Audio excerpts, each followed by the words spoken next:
کہ جب اللہ کا دین جزیرہ نماء عرب میں قائم ہو گیا اور گویا کہ ہم کہہ سکتے ہیں کہ انقلاب محمدی علی صاحب الصلاۃ والسلام کی تکمیل ہو گئی، تو جیسے کہ ہر انقلاب کے ساتھ ہوتا ہے اس کے بعد کچھ کاؤنٹر ریولوشنری موومنٹ شروع ہوئی۔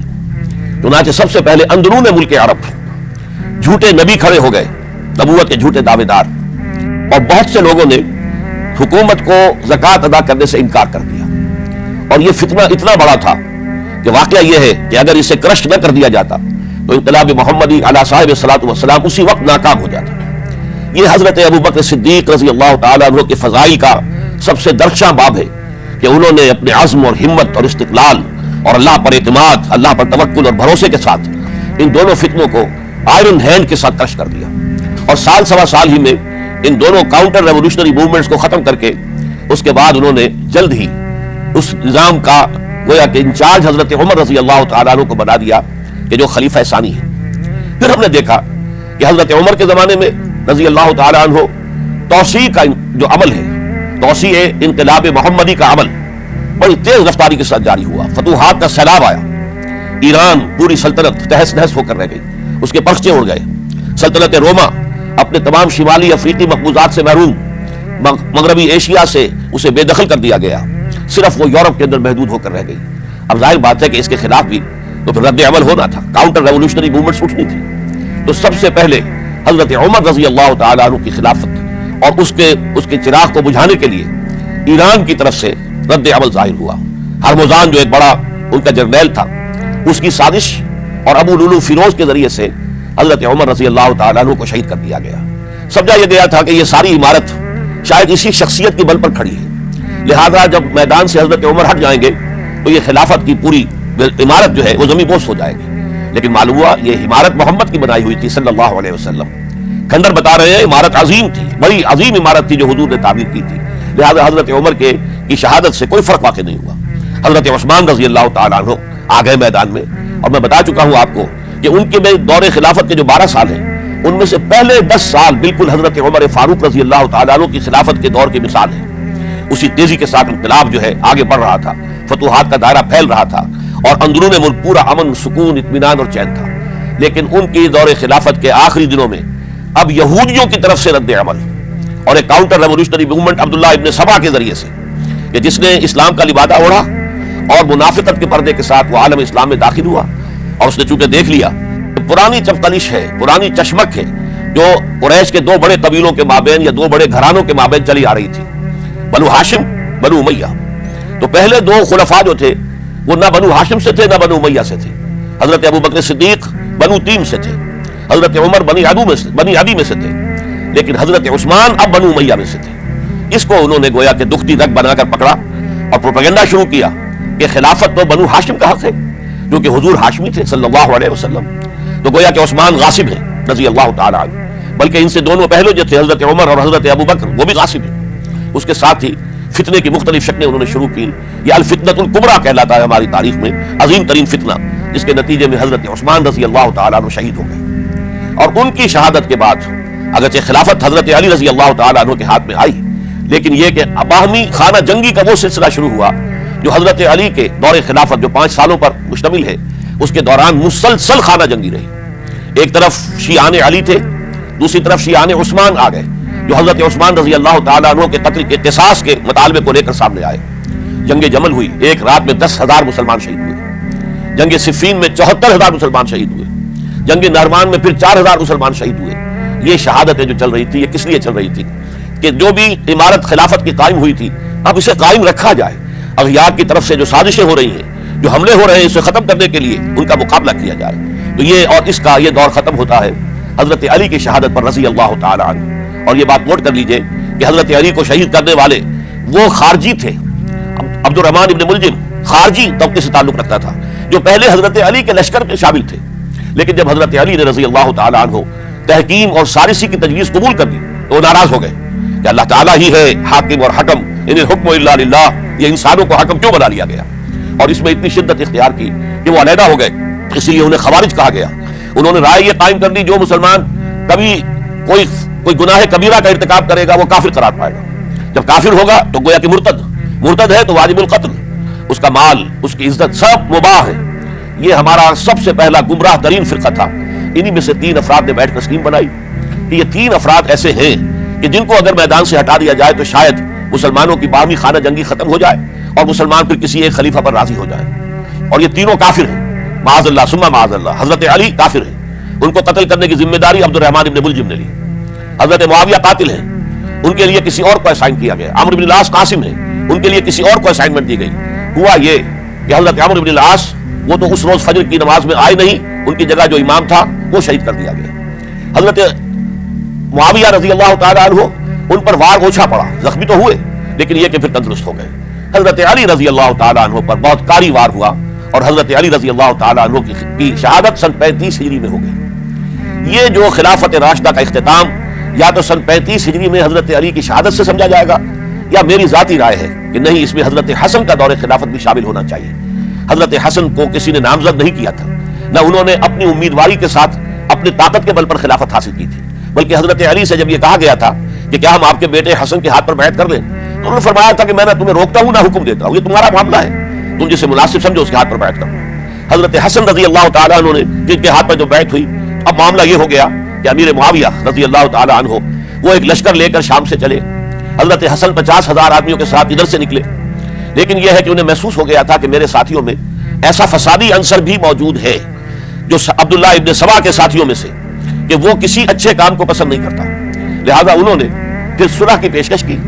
حضرت معاویہ کو پیغام بھیجا کہ میں مصالحت چاہتا ہوں، بتائیے شرائط کیا ہیں۔ حضرت معاویہ نے بلینک پیپر بھیج دیا، سادہ کاغذ، کہ آپ جو شرائط چاہیں اس پر لکھ دیں، وہ مجھے قبول ہوگی۔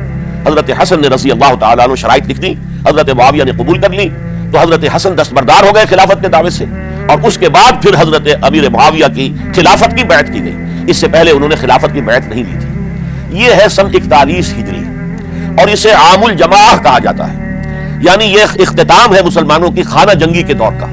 پھر جمعیت ایک ہو گئی، پھر عالم اسلام متحد ہو گیا۔ اب پورا کا پورا عالم اسلام حضرت امیر معاویہ کے زیر خلافت تھا۔ اور حضرت امیر معاویہ کون ہے؟ وہ خود ایک صحابی رسول ہے، جلیل القدر صحابی رسول ہے، اور آپ کو میں نے کل بھی بتایا تھا کہ حضرت معاویہ رضی اللہ تعالیٰ عنہ کی ایک ہمشیرہ ام حبیبہ رضی اللہ تعالیٰ عنہ حضور کے ازواج مطہرات میں سے ہیں، تو حضور کے گویا کے برادر نسبتی ہوئے۔ جو چند لوگ جو وحی کے لکھنے پر جو کاتبین وحی جو حضور نے مقرر کیے تھے، ان میں سے ایک حضرت معاویہ بھی ہے۔ پھر حضرت معاویہ کے لیے حضور کی دعا ہمیں ملتی ہے، اللہم اجعلہ ہادیا مہدیا، اے اللہ اسے ہادی ہدایت دینے والا بنا دے اور مہدی بنا دے جو ہدایت یافتہ ہو۔ تو یہ ان کی شان ہے۔ اور پھر یہ کہ ان کے زمانے میں جب عالم اسلام متحد ہو گیا، داخلی خلفشار ختم ہو گیا، تو فتوحات کا سلسلہ بھی دوبارہ جاری ہو گیا۔ حضرت علی رضی اللہ تعالیٰ عنہ کے 5 سالہ دور خلافت میں کوئی توسیع نہیں ہو سکی تھی دارالاسلام کی، کوئی مزید علاقے جو ہے سلطنت اسلامی میں شامل نہیں کیے جا سکے تھے، اس لیے کہ سارا معاملہ تو داخلی خلفشار کا تھا۔ وہ جو خانہ جنگی ہو رہی تھی، ایک دوسرے کی تیروں اور تلواروں اور نیزوں سے 1 لاکھ کے قریب مسلمان ختم ہو گئے تھے، تو اندر سے گویا کہ موشن ٹوٹ گیا اس سیلاب کا۔ تو سیلاب پھر دوبارہ جب امت جمع ہو گئی عام الجماع کے بعد، تو حضرت معاویہ رضی اللہ تعالیٰ عنہ ان کا دور خلافت اب 20 برس ہے، اندازہ کیجئے۔ یہ پورے 20 برس کوئی اندرونی خلفشار نہیں ہوا، کوئی جھگڑا نہیں ہوا، کوئی فساد نہیں ہوا، بلکہ جو فتوحات کا دائرہ تھا شروع ہو گیا۔ مکران اور سندھ کے علاقے فتح ہوئے، کابل اور یہ افغانستان کا علاقہ فتح ہوا، ترکستان کے علاقوں کے اندر پیش قدمی ہوئی۔ ادھر یہ کہ قیصر سلطنت روما کا اس کے مرکزی شہر قسطنطنیہ پر حملہ کیا گیا، جس کے لیے کہ حضور کی حدیث موجود تھی پیشن گوئی کے طور پر، اول جیش یغزو مدینۃ القیصر مغفورون لهم۔ حضور نے فرمایا تھا کہ جو پہلا لشکر قیصر کے شہر پر حملہ کرے گا تو وہ سب کے سب وہ مغفرت پا جائیں گے، اللہ تعالیٰ ان کی مغفرت فرما دے گا۔ اگرچہ کامیابی نہیں ہوئی، لیکن اس پیشن گوئی کی وجہ سے آپ کو معلوم ہے کہ حضرت ایوب رضی اللہ تعالیٰ عنہ ان کو بھی اس پیشن گوئی کی وجہ سے، حالانکہ 90 برس سے اوپر عمر تھی، لیکن وہ بھی کہا انہوں نے کہ میں بھی اس میں جانا چاہتا ہوں، چنانچہ اس لشکر میں گئے، وہی فوت ہوئے۔ بہرحال یہ سارے کارنامے اپنی جگہ پر، امن و امان اپنی جگہ پر، اس کے باوجود اہل سنت والجماعت حضرت معاویہ کے دور خلافت کو خلافت راشدہ میں شامل نہیں سمجھتے۔ اس کی وجہ کیا ہے؟ خلافت راشدہ کی شرط اولین قرآن مجید کے حکم کے مطابق امرہم شورا بینہم، مسلمانوں کے باہمی معاملات باہمی مشورے سے طے پاتے ہیں۔ حضرت ابوبکر صدیق رضی اللہ تعالیٰ عنہ سقیفہ بنی سعدہ کے اندر مشورے کے بعد ان کو منتخب کیا گیا اور ان کے ہاتھ پر بیعت ہوئی۔ حضرت عمر رضی اللہ تعالیٰ عنہ کو حضرت ابوبکر نے مسلمانوں سے مشورہ کر کے پھر نامزد کیا۔ حضرت عثمان کے لیے حضرت عمر رضی اللہ تعالیٰ عنہ نے اپنے جانشین کے لیے 6 افراد پر مشتمل کمیٹی بنا دی، جو بڑے سے بڑے جو اصحاب جو جن کے بارے میں کہا گیا ہے کہ جن کو دنیا ہی میں بشارت دے دی گئی تھی، جو عشرہ مبشرہ میں سے جو باقی تھے، ان کے اوپر مشتمل کمیٹی بنا دی کہ آپ لوگ طے کر لیں اور اپنے سے کسی ایک پر جمع ہو جائیں۔ اس اعتبار سے حضرت علی کے ہاتھ پر بھی جو بیعت ہوئی ہے تو وہ اہل مدینہ کے دباؤ پر ہوئی ہے، ان کے مطالبے پر ہوئی ہے۔ حضرت علی خود جو ہے وہ خلافت کے مدعی نہیں تھے بلکہ انکار کرتے رہے، چونکہ فتنے کا دور تھا، حضرت عثمان شہید ہوئے تھے، مسلمانوں کے دل زخمی تھے۔ اس حالت میں وہ سمجھتے تھے کہ اگر میں یہ خلافت جو ہے اپنے ہاتھ میں لے لوں گا تو ہو سکتا ہے کہ اس کا حق ادا نہ کر سکوں، لیکن یہ کہ جب انہوں نے دیکھا کوئی اور بھی تیار نہیں، طلحہ بھی تیار نہیں، زبیر بھی تیار نہیں، تو آخر مسلمانوں کو بغیر امارت کے چھوڑا تو نہیں جا سکتا، تو حضرت علی نے وہ قبول کر لی۔ حضرت حسن کے بارے میں بتا چکا ہوں کہ ان کے بارے میں لوگوں نے کہا تو حضرت علی نے فرمایا میں نہ حکم دیتا ہوں نہ روکتا ہوں۔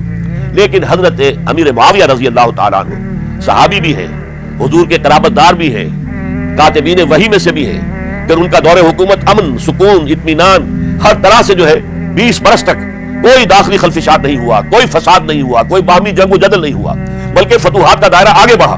اس کے باوجود چونکہ انہوں نے طاقت سے خلافت حاصل کی، لہذا ان کے دور خلافت کو ہم خلافت راشدہ میں تسلیم نہیں کرتے، حالانکہ وہ خود راشد ہیں، اس لیے کہ تمام صحابہ کرام کے بارے میں سورہ حجرات میں فرمایا وَلَكِنَّ اللَّهَ حَبَّبَ إِلَيْكُمُ الْإِيمَانَ وَزَيَّنَهُ فِي قُلُوبِكُمْ وَكَرَّهَ إِلَيْكُمُ الْكُفْرَ وَالْفُسُوقَ وَالْعِصْيَانَ أُولَٰئِكَ هُمُ الرَّاشِدُونَ۔ تمام صحابہ کرام کی شان یہ ہے کہ اللہ تعالیٰ نے ان کے دلوں میں ایمان کو کھبو دیا ہے، ایمان ان کے دلوں میں رچ گیا ہے، بس گیا ہے، جم گیا ہے، اور کفر سے، فسق سے انہیں تبھی نفرت ہو گئی ہے، اور یہ سب کے سب راشدون ہیں، تو تمام صحابہ راشدون ہیں۔ اس اعتبار سے خود حضرت امیر معاویہ بھی راشدون میں شامل ہیں، لیکن خلفائے راشدین میں شامل نہیں ہیں۔ خلفائے راشدین عام طور پر تو ہم کہتے ہیں حضرت ابوبکر، حضرت عمر، حضرت عثمان، حضرت علی۔ میں نے اپنی ذاتی رائے، حقیر سی رائے عرض کی ہے، اس میں حضرت حسن کا دور بھی شامل ہونا چاہیے 6 مہینے کا، تب وہ 30 برس پورے ہوتے ہیں، جو حدیث میں آیا ہے کہ خلافت جو ہے وہ 30 برس رہے گی، اس کے بعد ملوکیت شروع ہو جائے گی۔ تو ملوکیت کا پہلا قدم یہ تھا کہ حضرت معاویہ نے طاقت سے بزور خلافت حاصل کی، اس لیے ان کو خلیفہ راشد ہم نہیں کہتے۔ البتہ یہ ضرور ہے کہ ان کا دور بہت پرسکون دور تھا۔ البتہ جب 10 برس گزر گئے حضرت معاویہ کے دور حکومت کو، اب میں یہاں لفظ خلافت کی بجائے دور حکومت استعمال کر رہا ہوں، جو کہ خلافت راشدہ سے ذرا اس کا فرق واضح ہو جائے۔ تو اس وقت ایک اور صحابی، جلیل القدر صحابی مغیرہ ابن شعبہ رضی اللہ تعالیٰ عنہ، وہ حضرت معاویہ کے پاس آئے اور انہوں نے یہ کہا کہ دیکھیے اگر آپ نے اپنے بعد اپنا جانشین نامزد نہ کیا تو ہو سکتا ہے پھر فسادات پیدا ہو جائیں، پھر مختلف لوگ خلافت کا دعویٰ لے کر کھڑے ہو جائیں، پھر خانہ جنگی ہو جائے۔ 5 برس کی خانہ جنگی میں 1 لاکھ سے زیادہ مسلمان شہید ہو چکے ہیں، قتل ہو چکے ہیں، ہلاک ہو چکے ہیں، اب دوبارہ وہی دور نہ آ جائے، لہذا آپ اپنا جانشین نامزد کر دیجیے۔ امیر معاویہ ریلیکٹنٹ تھے، لیکن انہوں نے دلائل دیے، دلائل مضبوط تھے۔ انہوں نے کہا کہ اب کے بارے صحابہ دنیا سے رخصت ہو چکے ہیں، وہ جماعت کہ جن کی تربیت اور تزکیہ، جن کی تعلیم حضور نے خود کی تھی اور ان کو اندر سے پاک کر دیا تھا، ان کی نیتیں بالکل پاک ہو چکی تھی، کوئی نفسانیت ان میں نہیں رہی تھی، وہ جماعت تو اکثر و بیشتر اب ختم ہو چکی، فوت پا چکے، وفات ہو چکی، لہذا اب جو ہے اکثر و بیشتر نو مسلم ہیں جو بعد کے فتوحات کے ذریعے سے اسلام لائے ہیں، لہذا ان کے اندر نہ وہ پختگی ہے، نہ ان کے اندر وہ تقویٰ ہے، نہ تدین ہے، نہ اصول پرستی ہے، اسلام کی پوری تعلیمات جو ہے وہ ان کے وجود کے اندر، ان کے شعور کے اندر گہری اتری ہوئی نہیں ہے، لہذا اب صورتحال وہ نہیں رہ سکے گی جو حضرت ابوبکر یا حضرت عمر یا حضرت عثمان یا حضرت علی کے زمانے میں تھی، لہذا آپ نامزد کیجیے۔ یہ بھی بتا دوں کہ مغیرہ ابن شعبہ کون تھے رضی اللہ تعالیٰ عنہ۔ نمبر 1 یہ ہے کہ یہ اصحاب شجرہ میں شامل ہیں، جن 1400 یا 1800 افراد نے حضور سے بیعت کی تھی صلح حدیبیہ سے متصل قبل، اس درخت کے نیچے بیٹھ کر جس کے بارے میں سورہ فتح میں فرمایا گیا کہ لقد رضی اللہ عن المؤمنین اذ یبایعونک تحت الشجرہ، اللہ ان تمام اہل ایمان سے راضی ہو گیا جو ہے نبی صلی اللہ علیہ وسلم آپ کے دست مبارک پر بیعت کر رہے تھے اس درخت کے نیچے، ان میں سے موجود، ان میں یہ مغیرہ ابن شعبہ ہے۔ پھر مغیرہ ابن شعبہ وہ ہے کہ حضرت علی اور امیر معاویہ ان کے درمیان جو خانہ جنگی ہوئی اس میں ہمیشہ حضرت علی کے ساتھ رہے، حضرت علی کے ہی وہ سپورٹر تھے، ان کے ساتھ تھے۔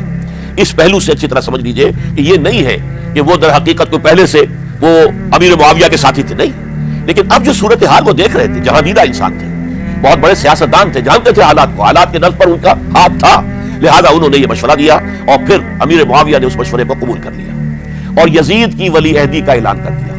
یہ بالکل مڈل ہے حضرت امیر معاویہ کے دور خلافت کے درمیان، یہ 10 سال جب ہو گئے تھے حضرت امیر معاویہ کی خلافت کو یا حکومت کو، تب یہ معاملہ پیش آیا اور یزید کے ہاتھ پر یہ بیعت ولی عہدی تمام جو بھی مختلف گورنرز تھے ان کے ذریعے سے کہہ دیا گیا اپنے اپنے علاقے کے لوگوں سے بیعت لے لو۔ یہ بیعت عام طور پر لوگوں نے کر لی، البتہ 5 شخصیتیں جو بہت نمایاں تھیں انہوں نے اس بیعت سے انکار کیا۔ ان میں کون تھے ذرا نوٹ کیجئے، حضرت ابو بکر فوت ہو چکے، ان کے بیٹے عبد الرحمن ابن ابی بکر. حضرت عمر فوت ہو چکے، ان کے بیٹے عبداللہ ابن عمر. حضرت زبیر فوت ہو چکے، ان کے بیٹے عبداللہ ابن زبیر. حضرت عباس فوت ہو چکے، ان کے بیٹے عبداللہ ابن عباس. حضرت علی شہید ہو چکے، ان کے بیٹے حسین ابن علی رضی اللہ تعالی عنہم اجمعین. یہ 5 جو امت کے بہت بڑے 5 افراد کے گویا کے وہ چشم و چراغ تھے ان گھرانوں کے، انہوں نے انکار کیا. اور ان میں خاص طور پر عبد الرحمن ابن ابی بکر نے یہ جملہ کہا کہ تم چاہتے ہو کہ قیصر و کسریٰ کی سنت پر عمل کرو کہ باپ کے بعد بیٹا حاکم بن جائے. یعنی ایک قدم تو خلافت کا نظام پہلے ہی نیچے اتر چکا. مشاورت سے تو حضرت امیر معاویہ کا بھی جو نسب ہوا ہے وہ مشاورت سے نہیں ہوا. ایک درجے میں وہ جو اللہ تعالیٰ کے رسول نے عمارت بنائی تھی شاندار، اس خلافت کا جو سیاسی نظام تھا، اس میں ایک تو کڑی آ چکی زوال کی کہ ایک شخص نے طاقت کے ذریعے سے خلافت حاصل کر لی. اب اس کی اگلی کڑی لانا چاہتے ہو کہ قیصر و کسریٰ کے طریقے سے خاندان کے اندر، ایک قبیلے کے اندر یہ خلافت جو ہے یا حکومت جو ہے نسل بعد نسل، باپ کے بعد بیٹا اور بیٹے کے بعد پوتا، اس کو ہم کبھی گوارا نہیں کریں گے. حضرت امیر معاویہ بہت دانشمند انسان تھے. انہوں نے ان 5 حضرات پر کوئی تشدد نہیں کیا، کوئی جبر نہیں کیا، بلکہ رہنے دیا. ٹھیک ہے، یہ بیعت نہیں کر رہے، ابھی تو بیعت ولی عہدی ہے، کوئی حرج نہیں. لہذا کوئی جھگڑا، کوئی اس وجہ سے کوئی فساد، اس بنا پر کوئی جنگ نہیں ہوئی. 10 سال گزر گئے، یعنی 10 سال تک یزید ولی عہد رہا ہے. 10 سال تک. اور اس سوائے ان 5 بڑی شخصیتوں کے جو پوری امت تھی، عوام الناس تھے، ان سب نے اسے قبول کیا. یہ صورتحال اب جب پیدا ہوئی جب حضرت امیر معاویہ کا انتقال ہو گیا. یہ سن 60 ہجری ہے. اب سوال پیدا ہوا کہ وہ ولی عہدی کی بیعت اب بیعت خلافت میں منتقل ہو جائے گی. لہذا پھر یہ ہوا کہ سب لوگوں سے، سب گورنروں کو لکھ دیا گیا تمام صوبوں کے اندر کہ اپنے اپنے لوگوں سے بیعت لے لو. ظاہر بات ہے کہ وہاں کوئی ریفرنڈم نہیں ہوتا تھا، کوئی ووٹ نہیں ہوتے تھے کہ اس کی پرچیاں ڈالی جا رہی ہو، ایک ایک شخص سے رائے لینا نہیں ہوتی تھی. بلکہ اس وقت کی جمہوریت یہ تھی اور شورائیت یہ تھی کہ ڈفرنٹ کلینز ہیں، ڈفرنٹ فیملیز ہیں، ڈفرنٹ ٹرائبس ہیں، ان کے سردار، ان کے بڑے لوگ، ان کے اہم لوگ بیعت کر لیں تو گویا کہ سب کی بیعت ہو گئی. وہ ایک قبائلی نظام تھا اور اس میں یہ نہیں تھا نظام کے ووٹ بنے ہوئے ہوں اور اس کی پرچیاں ڈالی جا رہی ہوں. تو تمام عالم اسلام نے گویا کہ بیعت قبول کر لی اب یزید کی بحیثیت خلیفہ. اب وہ جو 5 آدمی تھے ان میں سے ایک فوت ہو چکے تھے، حضرت عبد الرحمن ابن ابی بکر رضی اللہ تعالی عنہما، دونوں فوت ہو گئے، لیکن باقی 4 رہ گئے. ان 4 کو نوٹ کیجئے، یہ بڑا سینسٹیو ایشو ہے جس پر میں اب گفتگو کر رہا ہوں. ان 4 میں کون ہیں؟ عبداللہ ابن عباس، عمر میں سب سے بڑے وہ ہیں، اور ان کی شان یہ ہے کہ انہیں حبر الامہ کہا گیا ہے، امت کے سب سے بڑے عالم، اور قرآن مجید کے وہ سب سے پہلے مفسر ہیں. اصل جو جتنی بھی تفسیری روایات ہمیں ملتی ہیں حضرت عبداللہ ابن عباس کے شاگردوں سے، تابعین سے، لہذا ان کا بہت اونچا مقام ہے. حضرت عبداللہ ابن عمر، ان کا مقام بھی آپ کو معلوم ہے، حدیثوں کی کتنی بڑی تعداد ہے جو عبداللہ ابن عمر سے مروی ہے، اور اس کو سلسلۃ الذہب کی پہلی کڑی کہا جاتا ہے. روایت حدیث میں جو سنہری زنجیر ہے اس کا آغاز حضرت عبداللہ ابن عمر ہے. ایک طرف یہ دونوں ہو گئے. ان دونوں کی رائے کیا ہوئی؟ اگرچہ کام غلط ہوا ہے، یہ اس طریقے سے قیصر و کسریٰ کی روایت پر عمل کرنا غلط ہے، لیکن یہ اتنی بڑی غلطی نہیں ہے کہ اس کی وجہ سے باہمی جنگ و جدال ہو، خوریزی ہو، ایک دوسرے کی گردنیں کاٹی جائیں اور فتنہ و فساد پیدا کر دیا جائے. لہذا انہوں نے یزید کی بیعت کر لی. 2 حضرات رہ گئے، یہ نسبتاً نوجوان ہیں. ان دونوں کی پیدائش ہجرت کے بعد ہوئی ہے. ہجرت کے بعد پہلا بچہ جو مہاجرین میں پیدا ہوا ہے وہ عبداللہ ابن زبیر ہے. بلکہ کچھ عرصے تک مہاجرین میں جب کوئی پیدائش نہیں ہوئی تو وہ مکے مدینہ کے منافقین نے کہنا شروع کر دیا تھا کہ یہ یہاں کے کمزور ہو گئے، نامرد ہو گئے، ان کی اولاد اب چلے گی نہیں. تو عبداللہ ابن زبیر جب پیدا ہوئے، اور آپ کو معلوم ہونا چاہیے وہ حضرت ابوبکر صدیق کے نواسے ہیں، حضرت عائشہ صدیقہ کے ہمشیرہ حضرت اسماء کے بیٹے ہیں عبداللہ ابن زبیر. اور زبیر بہت شجاع، بہت ہی بہادر انسان تھے. تو عبداللہ ابن زبیر کے اندر بھی وہی کیفیات تھی. انہوں نے کہا نہیں، اس غلطی کو ہم برداشت نہیں کریں گے. خونریزی ہوتی ہے تو ہو، لیکن ہم اسلامی نظام کو نیچے اترتا ہوا نہیں دیکھ سکتے. جیسے کبھی حضرت ابوبکر نے فرمایا تھا ایبدل الدین وانا حی، کیا دین میں ترمیم اور تنسیخ کر دی جائے گی؟ دین کو بدل دیا جائے گا، دین میں تحریف کر دی جائے گی جبکہ میں ابھی زندہ ہوں؟ میں جیتے جی یہ نہیں ہونے دوں گا. حضرت عبداللہ ابن زبیر کی رائے ہوئی وی ہیو ٹو چیلنج، ہم مقابلہ کریں گے، ہم اسے پیسیولی قبول نہیں کریں گے. انہوں نے بیعت سے انکار کیا اور مدینہ چھوڑ کر مکے جا کر حرم کے اندر پناہ گزین ہو گئے. یہی معاملہ حضرت حسین ابن علی رضی اللہ تعالی عنہما کا تھا. وہ بھی نہایت شجاع، نہایت جری، نہایت بہادر. انہوں نے بھی کہا کہ یہ غلط قیصر و کسریٰ کی روایت جو شروع ہو رہی ہے اسے ہم نے ریزسٹ کرنا ہے اور اسے ہم آگے نہیں چلنے دیں گے. ان پر بھی جب دباؤ ڈالا گیا کہ بیعت کرو تو وہ کچھ وقت مانگ کر، تو دیکھیے میں ایسا شخص نہیں ہوں کہ تنہائی میں علیحدہ کمرے میں بیٹھ کر بیعت کروں. جب عمومی بیعت لوگے تم سب سے تو میں بھی آ جاؤں گا. اس وقت لوگ فیصلہ کریں گے. تو بس اس وجہ سے پھر وہ گورنر جو تھا اس وقت مدینے کا، اسے اجازت لے کر آ گیا اور راتوں رات وہاں سے نکل کر وہ بھی مکے پہنچ گئے۔ تو اب یہ چار جو ہے دو گروہوں میں تقسیم ہو گئے، 2+2۔ دو کی رائے یہ ہوئی کہ بات غلط ہے، لیکن اس کی بنا پر خوریزی، جنگ و جدال، جنگ آپس میں خوریزی کرنا یہ صحیح نہیں، بلکہ مصلحت اس میں ہے کہ اس کو قبول کر لیا جائے، پھر اللہ تعالیٰ کو بہتر حالات پیدا کرے گا اس کے ذریعے سے، تعلیم کے ذریعے، تلقین کے ذریعے سے۔ جیسے نبی اکرم صلی اللہ علیہ وسلم نے اتنا عظیم انقلاب برپا کیا تھا، ہم کوشش کریں گے کہ نظام حکومت کی اصلاح ہو جائے، لیکن اس وقت اگر ہم اڑ گئے تو پھر گویا کہ خوریزی اور فساد اور باہمی جو جنگ ہے وہ شروع ہو جائے گی۔ اور دو حضرات کی رائے ہوئی کہ نہیں، ہمیں ہر صورت میں رجسٹ کرنا ہے، خوریزی ہوتی ہے تو ہو، ہمیں جانے دینی پڑتی ہے تو دیں گے، ہم شہادت قبول کریں گے، لیکن اس غلطی کو قبول نہیں کر سکتے۔ تو میں اس کے لیے عرض کر رہا ہوں، یہ تیسری شہادتوں کا جو دور شروع ہوا ہے، پہلا شہادتوں کا دور حضور کا دور، دین کو قائم کرنے کی جدوجہد میں جنہوں نے جانیں دی ہے۔ دوسرا دور اس دین کے خلاف جو کاؤنٹر ریولیوشنری موومنٹس آئی ہیں ان کو رفع کرنے کے لیے جانے دینا، ہزاروں صحابہ کی جانیں اس میں نہیں گئی، وہ سہل ابن کذاب ہو یا مانعین زکات ہو، ان کے خلاف جو جہاد ہوا۔ پھر ظاہر بات ہے کہ حضرت عثمان رضی اللہ تعالیٰ عنہ کے بعد جو فساد ہوا، وہ شہادتیں کیا تھی؟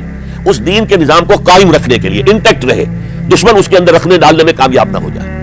اب تیسرا دور وہ آ رہا ہے کہ جبکہ داخلی طور پر اس نظام خلافت کے اندر زوال شروع ہو رہا ہے، اس زوال کو روکنے کے لیے کہ وہ اپنی اصل جو خلافت کا نظام اللہ نے اور اس کے رسول نے دیا ہے اس کی بنیاد پر قائم رہے، لہذا ہم رجسٹ کریں گے اس تبدیلی کو اور میدان میں آ کر مقابلہ کریں گے۔ یہ حضرت عبداللہ ابن زبیر رضی اللہ تعالی عنہما اور حسین ابن علی رضی اللہ تعالی عنہما، اب ان دونوں میں ایک اختلاف ہوا۔ حضرت عبداللہ ابن زبیر کی رائے یہ تھی کہ یہ مکہ ہے، یہ اللہ کا گھر ہے، یہ حرم ہے، اور یہاں کے لوگ بہت سے برے اثرات سے ابھی تک بچے ہوئے ہیں، پاک ہیں، لہذا ہمیں یہاں رہنا چاہیے۔ اس کو مرکز بنا کر ظاہر بات ہے اسی مکے سے محمد رسول اللہ صلی اللہ علیہ وسلم نے دعوت شروع کی تھی، وہیں سے وہ پھیل کر جو ہے ایک عظیم انقلاب کی شکل اس نے اختیار کی تھی، ایک عظیم مملکت جو ہے حضور چھوڑ کر گئے تھے۔ تو ہمیں مکے میں رہ کر ہی اپنی تحریک شروع کرنی چاہیے۔ لیکن ادھر حضرت علی کے پاس پیغام آ رہے تھے کوفے سے، کوفہ چونکہ حضرت حسین کے پاس پیغام آ رہے تھے کوفے سے، کیونکہ کوفے کو حضرت علی نے دارالخلافہ بنا لیا تھا، اور وہاں سمجھا جاتا تھا کہ حضرت علی کے ہمدرد اور حضرت شیعان علی جنہیں ہم کہیں ان کے ساتھی ہم خیال یہ لوگ ہیں کثرت کے ساتھ، اور وہاں سے اب خطوط کا ٹانکا شروع ہو گیا، آپ یہاں آئیے، ہم بےتاب ہیں، آپ کا استقبال کریں گے، آپ کے ہاتھ پر بیعت کریں گے، تاکہ یہ جو قیصر و کسریٰ کی سنت شروع ہو رہی ہے اس کو روکا جا سکے۔ وہ ٹانکا بدا ہوا ہے خطوط کا۔ تو حضرت حسین رضی اللہ تعالیٰ عنہ نے فیصلہ کر لیا کہ میں کوفے جاؤں گا۔ حضرت زبیر روکتے رہ گئے کہ نہیں، کوفیوں پر اعتماد نہ کیجیے، یہ زبانی کلامی ساتھ دیتے ہیں، جب ڈنڈا چلتا ہے تو پھر یہ ہٹ جاتے ہیں میدان سے، ان پر اعتماد نہ کریں آپ، لہٰذا یہی مکے میں رہیے اور ہم دونوں مل کر ایک بڑی طاقت بن جائیں گے، اور یہ مکہ جو ہے ہمارے لیے حصار ہے، یہ ہمارے لیے پناہ گاہ ہے، یہاں سے اس دعوت کا آغاز کیا جائے۔ اب یہ افسوس ہے، اس سے اللہ کی مشیت سمجھا جائے، اللہ کی مرضی ہے، جو کچھ ہوتا ہے وہ تو بے اذن رب ہوتا ہے، اللہ اپنی مصلحتوں سے ہم سے زیادہ واقف ہے، ہم تو نہیں سمجھ سکتے۔ حضرت حسین نے فیصلہ کیا اور ڈٹ گئے اس فیصلے پر کہ میں کوفے جاؤں گا۔ اب یہ بھی بات قرآن مجید میں آیا ہے، حضور سے خطاب کر کے فرمایا گیا فَإِذَا عَزَمْتَ فَتَوَكَّلْ عَلَى اللَّهِ، جب ایک مرتبہ آپ ایک ارادہ کر لیں تو پھر اللہ پر توکل کیجیے، پھر یہ نہیں کہ کبھی آگے کبھی پیچھے جاؤں یا نہ جاؤں، یہ نہیں، یہ تردد یہ نہیں، بلکہ یہ کہ فیصلہ کر کے ڈٹ جائیے، اس لیے کہ جو بھی نتیجہ ہے وہ تو اللہ کے ہاتھ میں ہے، لہٰذا اللہ پر توکل کیجیے۔ فَإِذَا عَزَمْتَ فَتَوَكَّلْ عَلَى اللَّهِ، لہٰذا سب نے سمجھایا حضرت حسین کو کہ آپ کوفے نہ جائیں۔ سمجھانے والوں میں حضرت عمر بھی تھے رضی اللہ، حضرت عبداللہ ابن عمر بھی تھے رضی اللہ تعالیٰ عنہ، اگرچہ کوئی قرابت داری جو ہے قریبی نہیں تھی، لیکن بہرحال امت کی ایک شخصیت، عظیم شخصیت تھے۔ سمجھانے میں سب سے زیادہ زور صرف کیا ہے حضرت عبداللہ ابن عباس نے رضی اللہ تعالیٰ عنہما۔ اور حضرت عبداللہ ابن عباس کون ہیں؟ ایک رشتے سے حضرت حسین کے چچا ہیں، ایک رشتے سے حضرت حسین کے نانا ہیں۔ کیوں؟ حضرت علی اور حضرت عبداللہ ابن عباس چچا زاد بھائی ہیں، عباس کے بیٹے، ابو طالب کے بیٹے، عباس اور ابو طالب بھائی ہیں، تو یہ فرسٹ کزن تھے حضرت علی اور عبداللہ ابن عباس رضی اللہ تعالیٰ عنہ۔ لہذا انہوں نے جب کہا تو گویا کہ ایک چچا ایک بزرگ سمجھا رہا ہے، اور دوسرے رشتے سے حضور نانا تھے حضرت حسین کے، اور حضور بھی کزن تھے حضرت عبداللہ ابن عباس کے، چچا زاد بھائی۔ اس حوالے سے سمجھ لیجئے کہ حضور کے کزن نانا کے درجے میں آ گئے، تو یہ دو رشتے تھے حضرت عبداللہ ابن عباس کے، اور انہوں نے بڑی الہا و زاری کے ساتھ، بڑی اپنے مقام سے نیچے اتر کر خوشامد کی ہے، حسین خدا کے لیے باز آ جاؤ، حسین خدا کے لیے باز آ جاؤ، حسین اگر جانا ہی ہے تو اپنے بال بچوں کو لے کر نہ جاؤ۔ جس طریقے سے تمہارے باپ حضرت علی رضی اللہ تعالیٰ عنہ کو کوفہ کے اندر ذبح کر دیا گیا، کہیں ایسا نہ ہو کہ تمہیں بھی تمہارے بال بچوں کے سامنے ذبح کر دیا جائے، باز آ جاؤ. لیکن حضرت حسین اب اللہ کی طرف سے ان کے دل میں ایک ارادہ پختہ ہو چکا تھا اور انہوں نے حضرت مسلم بن عقیل کو بھیجا تھا کہ جاؤ میری طرف سے کوفے والوں سے بیعت لے اور پھر مجھے اطلاع دو. وہ گئے, وہاں 12,000 افراد نے بیعت کر لی. اب ان کا خط آ گیا کہ یہاں تو فضا بالکل ہموار ہے, اتنے لوگوں نے بیعت کی ہے, باقی بھی جیسے ہی آپ سامنے آ جائیں گے سب بیعت کر لیں گے. لہذا یہاں پر کوئی ریزسٹنس کے لیے گویا کہ ہمارے پاس طاقت اس کوفے کے اندر بہت مضبوط طاقت ہوگی کہ ہم یزید کی حکومت کے خلاف ریزسٹ کر سکیں. اس کے بعد ہوا کیا, یزید نے عبید اللہ ابن زیاد کو گورنر بنا کر بھیج دیا. یہ شخص تھا بہت ڈنڈا چلانے والا, اس نے سختیاں شروع کی تو بہت سے لوگ اس بیعت سے تائب ہو گئے. لیکن مسلم بن عقیل وہ میدان میں آئے اور ان کے ساتھ ہزاروں آدمی آ گئے جنہوں نے بیعت کی تھی, ابھی تک بیعت پر قائم تھے, اور انہوں نے گورنر کے گھر کا گھیراؤ کر لیا. گورنر کے ساتھ 30-40 آدمی تھے کل. وہ چھتوں پر چڑھ گئے, وہاں سے پتھراؤ کیا اور وہاں سے جو 30-40 آدمی کوفے کے تھے ان سے کہا تم اپنے اپنے لوگوں کو کہو کہ چلے جائیں واپس یہاں سے. انہوں نے اوپر سے کہنا شروع کیا, ڈرایا, بہت خوفناک نتیجہ نکلے گا, اب عبید اللہ ابن زیاد تم سب کو ہلاک کر دے گا.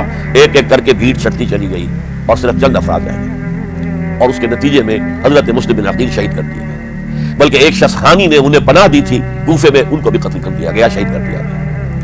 اس پر یہ ہے کہ انہوں نے ایک شخص کے ذریعے سے پیغام دیا قتل کیے جانے سے پہلے کہ دیکھو میرا تو وقت آ گیا ہے, میں تو قتل ہو جاؤں گا, شہید کر دیا جاؤں گا, تم میرا پیغام حسین تک پہنچا دو رضی اللہ تعالیٰ عنہ کہ یہاں یہ بغاوت ہو گئی. لوگوں نے, کوفیوں نے, الکوفی لا یوفی, کوفی جو ہے وہ پورا نہیں کرتا اپنے عہد کو اور وفا کو, اس کا ایک ثبوت ہمیں مل گیا ہے, یہ سب کے سب منحرف ہو گئے بیعت سے, آپ جہاں تک آ گئے وہاں سے واپس چلے جائیں. جب حضرت حسین کے پاس یہ پیغام پہنچا اور انہوں نے ارادہ کیا کہ ٹھیک ہے یہ تو حالات بدل گئے, لہٰذا واپس چلنا چاہیے, شاید عبداللہ ابن زبیر کی رائے ہی صحیح ہے, ہمیں مکے ہی میں بیٹھ کر کام کرنا چاہیے. لیکن اب جو ہے عرب کا ایک خاص مزاج ہے. حضرت مسلم بن عقیل کے بیٹے آڑے آ گئے, اب ہم اپنے باپ کے خون کا قصاص لیے بغیر نہیں جائیں گے. اور حضرت حسین رضی اللہ تعالیٰ عنہ بامروت انسان, شریف النفس انسان, کیسے ممکن تھا, غیرت مند غیور انسان, وہ کیسے ان کی بات کو رد کر دیتا. لہذا اچھا چلو چلتے ہیں کوفے کی طرف. آگے بڑھتے چلے گئے, کربلا میں پہنچ گئے. جو کچھ وہاں ہوا ہے پھر آپ کو معلوم ہے. اس میں یہ بات ہے, پہلے 1000 کا لشکر بھیجا تھا عبید اللہ ابن زیاد نے, اس پر حضرت حسین رضی اللہ تعالیٰ عنہ نے جو باتیں کہی وہ کچھ اثر انداز ہو گئی. ان کا افسر جو تھا حر بن یزید تمیمی, وہ بعد میں حضرت حسین کا حامی ہو گیا اور حضرت حسین کے ساتھ ہی اس کو بھی شہادت نصیب ہوئی. پھر دوسرے کو بھیجا عمرو بن سعد. عمرو بن سعد بھی ایک بڑی عظیم شخصیت کے کا بیٹا تھا. حضرت سعد ابن ابی وقاص جو فاتح ایران تھے اور جن کو غزوہ احد کے موقع پر حضور نے فرمایا تھا کہ اے سعد تیر چلاؤ, میرے ماں باپ تم پر قربان ہوں. جبکہ احد میں گھیراؤ کر لیا تھا حضور کا اور کفار قتل کرنے کے لیے ہجوم کر رہے تھے اور کچھ حضرات تیر چلا چلا کے انہیں پھینک رہے تھے, دور جو ہے ہٹا رہے تھے. ان میں سے حضرت سعد ابن ابی وقاص بھی تھے. پھر وہ فاتح ایران تھے, اسی لیے گورنر بن گئے تھے ایران کے. سعد جو ہے ان کا بیٹے, یہ عمرو جو ہے یہ اب ایک بڑے صوبے کا گورنر بھی تھا. اس وقت 4000 آدمی دے کر بھیجا. وہ بھی نرمی کرتا رہا, اس نے کوئی تشدد نہیں کیا. اس کے اندر بہرحال اپنے عظیم باپ کے خون کا کچھ اثر تھا.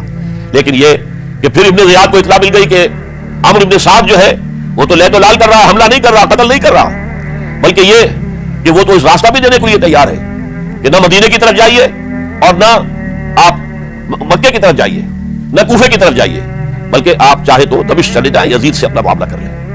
اس پر ابن زیاد نے پھر وہاں سے خط لکھا ہے, میں نے تمہیں اس کام کے لیے بھیجا تھا, میں نے تمہیں حکم دیا تھا حسین سے میری بیعت لو, یعنی میری بیعت کے ذریعے یزید کی بیعت لو اور اسے پکڑ کر لا کر میرے سامنے پیش کرو. لہذا پھر اس نے ایک بہت خوخار شخص کو زیادہ فوج دے کر بھیجا ہے اور وہ جو ہے اس نے آ کر جو ہے شمر نے پھر اس نے فیصلہ کن معاملہ کیا. حضرت حسین رضی اللہ تعالیٰ عنہ نے ان دنوں میں جو وہاں گزرے جتنے بھی کوفی آئے ہوئے تھے نا, اکثر و بیشتر تو کوفے کے لوگ تھے, ان سے کہا کہ میں خود نہیں آیا, تم نے مجھے بلایا تھا. اے فلاں ابن فلاں, کیا تم نے مجھے خط نہیں لکھا تھا کہ آؤ؟ اے فلاں ابن فلاں, کیا تم نے مجھے پیغام نہیں بھیجا تھا کہ یہاں تشریف لائیے؟ اور دیکھو میرے پاس تمہارے خطوط موجود ہیں. وہ ایک تھیلا جس میں کہ خطوط ہے وہ ملا کے میدان میں رکھ دیا. یہ حضرت حسین رضی اللہ تعالیٰ عنہ کی شرافت اور اپنی صاف دلی, کوئی اس کے اندر عیاری نہیں تھی ان کے اندر, معاذ اللہ ثم معاذ اللہ. لیکن یہ کہ اس کا نتیجہ اچھا نہیں نکلا. نتیجہ کیا نکلا؟ اب انہیں پتا چل گیا کوفیوں کو, اگر اب حسین زندہ دمشق پہنچ گئے یزید کے پاس تو یہ ہم سب کا بھاڑا پھوڑ دیں گے, ہماری شامت آ جائے گی. لہذا اب تو کسی صورت انہیں زندہ نہیں رہنے دینا. یہ بڑا اہم واقعہ نوٹ کر لیجیے اس کو, اس لیے کہ حضرت حسین نے ایک ایک کا نام لے کر اے فلاں ابن فلاں, اے فلاں ابن فلاں, اے فلاں ابن فلاں, کیا تم نے خط نہیں لکھا تھا؟ کیا تمہارا پیغام نہیں تھا؟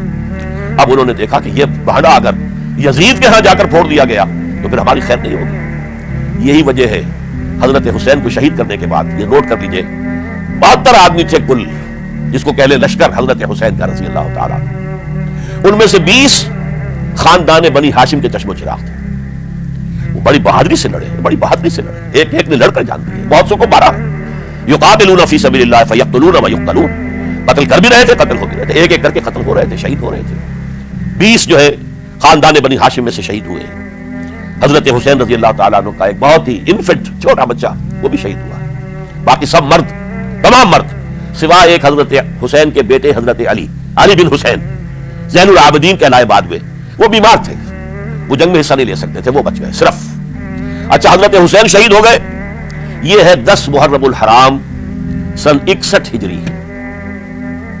کیا مطلب ہے؟ حضور کے انتقال کے ٹھیک 50 برس بعد. سن 11 ہجری میں حضور کا انتقال، اور سن 61 ہجری میں حضور کے نواسے اور جن کے بارے میں حضور نے فرمایا سیدہ شباب اہل الجنہ، حضرت حسین شہید کر دیے گئے. اور اس کے بعد اس لشکر نے خیموں کو آگ لگا دی. یہاں نکتہ سمجھ لیجیے، آگ کیوں لگائی؟ انہیں معلوم تھا ہمارے خلاف ڈاکومنٹری پروف موجود ہے وہاں پر، وہ ہمارے خطوط کے تھیلے وہاں موجود ہیں. اگر وہ باقی رہ گئے تو ہماری شامت آ جائے گی، ہمیں کون بچائے گا؟ ورنہ ظاہر بات ہے کہ اگر تو وہ دشمنی کے انداز میں بات ہوتی تو خواتین کی بھی بے حرمتی کی گئی ہوتی، لیکن نہیں، کسی نے، ظاہر بات ہے کہ خان وعدہ نبوت کی کسی خاتون کی بے حرمتی نہیں کی، قطعاً نہیں کی، قطعاً نہیں کی، قطعاً نہیں کی. لیکن خیمے جلانا ان کی ضرورت تھی تاکہ وہ ریکارڈ جو ہے ان کا وہ تلف ہو جائے، سارے خطوط جو ہے وہ جل جائیں تاکہ ان کے خلاف ثبوت باقی نہ رہے. یہ عظیم سانحہ کربلا ہے. اب چونکہ یہ ہماری تاریخ کے ان واقعات میں سے ہے جس پر بہت کچھ اختلافات ہیں، مختلف گروہوں کی تعبیرات بہت مختلف ہیں. ایک طرف اہل تشیع کا اپنا بیان ہے، دوسری طرف اہل سنت کا ایک اجماعی بیان ہے، تیسری طرف کچھ ایسے لوگ پیدا ہو گئے جو حضرت حسین رضی اللہ تعالیٰ عنہ پر الزام لگا رہے ہیں اہل سنت میں سے کہ وہ تو حکومت کے طالب تھے، وہ اقتدار کے خواہشمند تھے، وہ واجب القتل تھے. معاذ اللہ ثم معاذ اللہ ثم معاذ اللہ. حضرت حسین اگرچہ صغار صحابہ میں سے تھے، یعنی حضور کی حیات طیبہ میں ابھی چھوٹے بچے تھے، لیکن ان کا شمار صحابہ میں ہے. اور پھر یہ وہ شخص ہے جو حضور کی گود میں کھیلا ہے، یہ وہ ہے جو حضور کے شانوں کے اوپر جس نے سواری کی ہے. علامہ اقبال نے جیسے حضرت اسماعیل کے لیے کہا ہے کہ وہ فیضان نظر تھا یا کہ مکتب کی کرامت تھی، سکھائے کس نے اسماعیل کو آداب فرزندی. ظاہر بات ہے حضرت اسماعیل کسی اسکول اور مدرسے دارالعلوم میں پڑھے نہیں تھے کہ وہاں پتہ چلتا کہ والد کا حق کیا ہے. یہ فیضان نصر تھا، ابراہیم کی نگاہ کا یہ فیضان تھا کہ بیٹے کے اندر وہ جذبہ پیدا ہوا کہ یا ابا افعل ما تؤمر، ابا جان جو خواب آپ دیکھ رہے ہیں اور جو حکم آپ کو اس خواب کے ذریعے مل رہا آپ کر گزریے، ستجدنی انشاءاللہ من الصابرین. تو اسماعیل کا معاملہ اگر یہ تھا فیضان نظر سے، تو حضرت اسماعیل تو حضرت ابراہیم کے پاس زیادہ رہے بھی نہیں، وہ تو مکے میں رہے.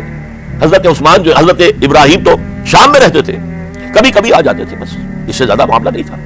وہ فیضان نظر حضرت اسماعیل کو تھا، تو حضور صلی اللہ علیہ وسلم کا فیضان نظر کتنا ہوگا اس کا آپ اندازہ کیجئے. یہ کوئی جنگ اقتدار نہیں تھی، معاذ اللہ ثم معاذ اللہ ثم معاذ اللہ، بلکہ انہوں نے اپنا ایک فرض منصبی سمجھا ہے کہ میرے نانا کا لایا ہوا نظام اور اس کے اصول اب ٹوٹ رہے ہیں. جیسے حضرت ابوبکر کا قول میں نے آج بھی آپ کو سنایا، ایبدل الدین وانا حی، کیا دین میں ترمیم اور تنسیخ کی جائے گی، دین کی باتوں کو بدل دیا جائے گا جبکہ میں ابھی زندہ ہوں. اسی طریقے سے گویا کہ زبان حال سے حضرت حسین اور عبداللہ ابن زبیر رضی اللہ تعالی عنہم ان دونوں نے یہ فیصلہ کیا کہ ہم روکیں گے اس کو. آپ اختلاف کر سکتے ہیں کہ حضرت حسین کی رائے صحیح تھی یا حضرت عبداللہ ابن عباس کی رائے صحیح تھی، یہ کہہ سکتے ہیں آپ، لیکن کسی کی نیت پر حملہ نہیں کر سکتے. اسی طریقے سے بعض لوگ جو ہے حضرت عبداللہ ابن عباس، عبداللہ ابن عمر، ان کی نیتوں پر حملہ کرتے. ان کو تو یزید نے دولت سے خرید لیا تھا، معاذ اللہ ثم معاذ اللہ ثم معاذ اللہ. یہ دونوں جلیل القدر صحابہ ہیں، یہ تو صغار صحابہ میں سے نہیں ہے، یہ جوان تھے پورے حضور کے زمانے میں، جنگوں میں حصہ لیا ہے.